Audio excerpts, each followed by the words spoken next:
Kung ikaw ang magiging presidente, anong unang gagawin mo? Pause muna lahat, inom tayo para kalmado ang desisyon. Sir, paano po ninyo matitiyak na hindi kayo magnanakaw?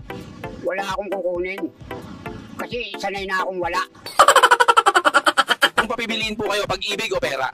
Pera. Kasi pag may pera ka, kahit adik ka, nagmumukha kang mysterious. Sir, paano mo hinaharap ang inflation? Tinitigan ko lang ang presyo ng bigas, tapos bumiti, sabay lakad palayo. Paano po kayo nagtipid ngayong mahal ang bilihin? Hindi ako kumakain. Ano nyo po nilalampasan ng mga pagsubok sa buhay? Hindi ko nilalampasan, dinadaanan lang. Sabog nga di ako aware na may pagsubok.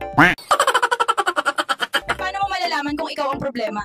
Pag kahit saan ka mapunta, pare-pareho ang gulo. Ibig sabihin, ikaw na yon.